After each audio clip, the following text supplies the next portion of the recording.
حضرت بقرعید کے بعد اناؤنس ہے کہ اس کے بارے میں اب کیا رائے ہے آپ اور کیا گورنمنٹ اسٹیٹمنٹ ہے سر؟ ہفتے کے دن ہمارے یہاں بنگلور میں اور جتنا اس طرف کا علاقہ ہے وہاں عید الاضحیٰ منانے کا اعلان ہوا ہے۔ کوسٹل ایریا میں جیسے اڈپی، منگلور وغیرہ میں جمعہ کے دن عید الاضحیٰ منانے کا اعلان ہوا ہے۔ جیسا بھی ہو، چونکہ اس وقت بہت ہی مشکل وقت ہے پوری انسانیت پر، اور ہم بھی جانتے ہیں اور پوری انسانیت جانتی ہے، اور ہم خود اپنی آنکھوں سے دیکھ رہے ہیں کہ بیٹا اپنی ماں کی میت کو لینے کے لیے دور بھاگ رہا ہے، اور بعض حوادثات ایسے بھی پیش آ رہے ہیں کہ وہاں جو لوگ رہتے ہیں وہ ڈر کی وجہ سے کسی کی میت کسی کو دے رہے ہیں۔ یہ سارے واقعات ہمارے آنکھوں کے سامنے ہیں۔ ان دنوں میں عید الاضحیٰ کا بھی موقع آیا ہے۔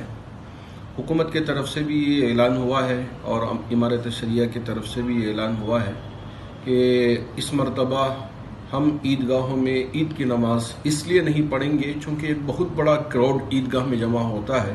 اب وہاں ڈسٹنس مینٹین کرنا اور ایسے ہی ساری چیزوں کو ہم وہاں مینٹین کرنا بہت ہی مشکل ہوتا ہے۔ اس وجہ سے عیدگاہوں میں اس مرتبہ بھی عید کی نماز ادا نہیں کی جائے گی۔ البتہ حکومت نے اس بات کی اجازت دی ہے کہ جو بولتے ہیں تو اس ٹائم پہ قربانی دے سکتے ہیں، یا جو قربانی جو انسان جو نہیں دے سکتا اور دینا چاہتا ہے، کیا یہ پیسہ کچھ مریضوں کے لیے خدمت کے لیے کر سکتا ہے؟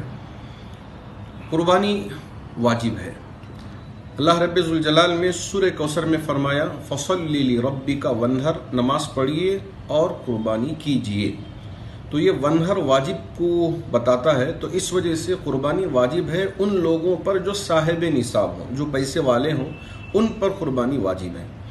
3 دن ہیں قربانی کے، 10ویں تاریخ ذی الحجہ کی، 11ویں تاریخ اور 12ویں تاریخ۔ ہمارے یہاں کیلنڈر کے حساب سے جو شمسی کیلنڈر کہتے ہیں، انگریزی کیلنڈر کہتے ہیں، اس کے حساب سے اگست کی 1 تاریخ، 2 تاریخ اور 3 تاریخ، ان 3 تاریخوں میں قربانی کرنا ضروری ہے۔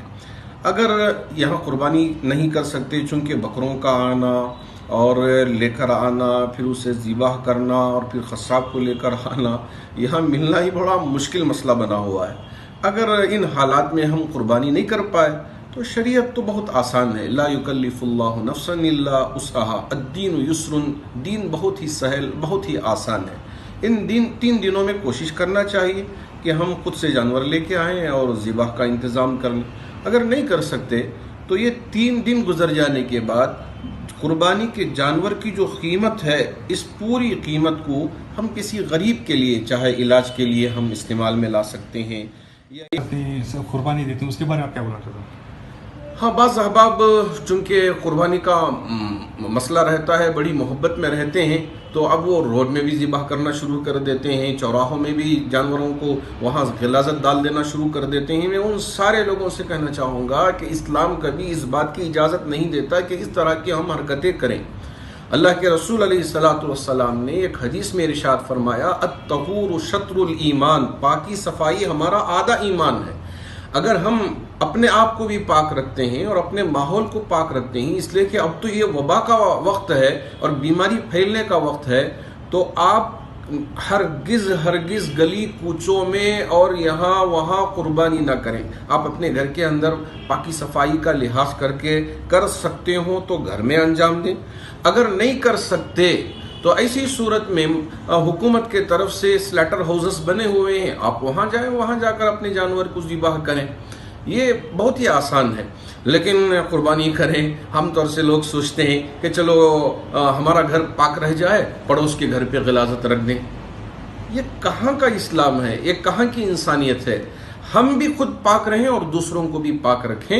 ہم کبھی نہ راستوں میں ڈالیں، نہ پڑوس کے گھر کے سامنے رکھیں، نہ کہیں اور۔ اگر ڈالنا ہو تو بی بی ایم پی کے ذریعے جو انتظامات کیے گئے ہیں وہاں تک اپنی غلاظت کو پہنچا دیں اور اپنے ماحول کو پاک و صاف رکھیں۔ اول وقت میں صبح اشراق کی نماز کے وقت میں میں چاہوں گا کہ تمام مسلمان عید الاضحیٰ کی نماز سے فارغ ہو جائیں۔